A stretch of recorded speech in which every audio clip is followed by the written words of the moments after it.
Yeah, okay. You know what time it is. Neil Ratner Rock here with a story. June 15th and 16th, 1965.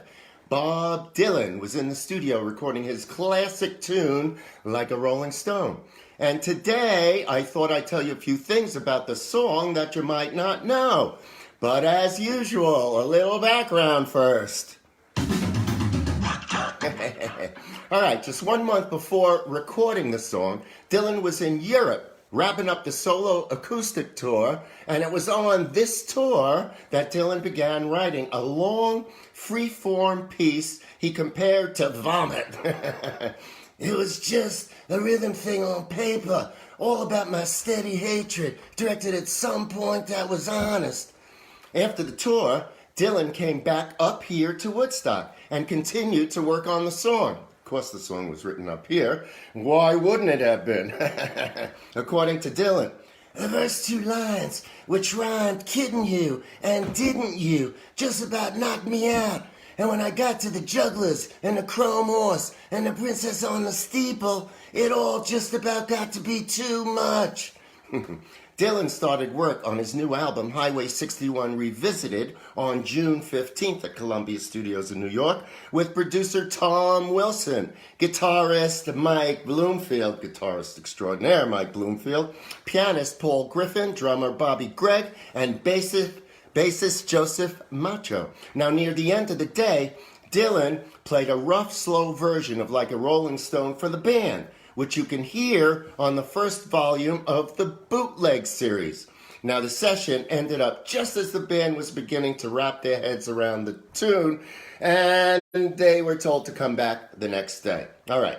Now, producer Tom Wilson invited Al Cooper, great organ player Al Cooper, Blood, Sweat, and Tears, to stop by the next day's session simply to watch. But Al was desperate to play on a Dylan tune. And according to him, I walked into the studio with my guitar case unpacked, tuned up, plugged in, and sat there trying my hardest to look like I belonged.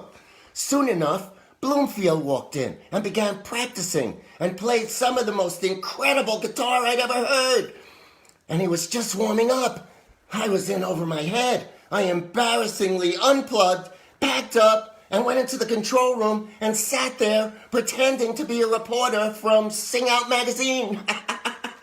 Can you imagine? Cooper got totally freaked out. Of course, he and Bloomfield, later on did super sessions and things like that. But at that point, he was still a young musician, man. He just wanted to be on a Dylan tune. Okay, so Al sat in the control room as the musicians from the day before began playing Like a Rolling Stone. But this time with Paul Griffin on piano instead of organ. Now, Cooper could also play keyboards. He was a major multi-instrumentalist, and if you've never seen him, I don't know if he's still out there, but if he is, try and catch him. I saw him up here in Bearsville. He was great. And he saw his chance. When he asked the distracted producer Tom Wilson if he could play organ on the tune, Cooper didn't get a firm no. So he went into the studio. And it was a good thing that Paul Griffin had left the organ on, because Al never played that kind of an organ. He didn't even have a clue how to turn it on. So fortunately, it was already on. And according to Al, imagine this. There's no music to read. The song is over 5 minutes long. The band is so loud, I can't even hear the organ, and I'm not familiar with the instrument to begin with. But the tape is rolling. And that's Bob fucking Dylan over there singing. So this had better be me sitting here playing something. Al played at a low volume at first because he was like paranoid. He was afraid. But Dylan really liked what he heard. And he told Wilson to turn the organ up. According to Cooper, you can hear how I waited until the chord was played by the rest of the band before committing myself to play in the verses. I'm always an eighth note behind everyone else, making sure of the chord before touching the keys.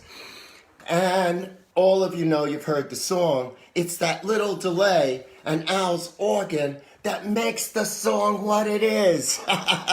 You go, Al Cooper. So, of course, Like a Rolling Stone was released about a month later, shot up the charts, and eventually stalled at number 2 behind the Beatles tune Help. But it influenced countless numbers of musicians that followed, including a young Bruce Springsteen, who said this when he inducted Dylan into the Rock and Roll Hall of Fame in 1988. When I was 15 and I heard like a Rolling Stone, I heard a guy who had the guts to take on the whole world and who made me feel like I had to too. All right. Like a Rolling Stone, one of the great rock and roll songs of all time, influenced many people.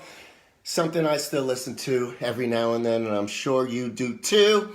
Okay, the book is still available on my website, neilratnarratak.com. Buy it, I'll autograph it, or on Amazon in all formats. You can hear me on WDST Radio Woodstock, 3 o'clock on Saturdays with a little episode of This Week in Rock. If you are not in this area, you can get it on their website under audio, and you can also hear it on iHeartRadio. All right, that's it for today. Now, to all you fathers out there, a very happy Father's Day. Spend the day with the family, have a great time, good meal, do whatever. Enjoy. All right.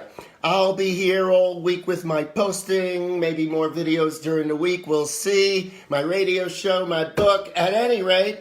And maybe you'll hear me on a radio station near you. I've been doing a lot of interviews. That's it for today. Have a wonderful day. Again, happy Father's Day to all of you out there that it applies to. I'll see you real soon. And bye for now.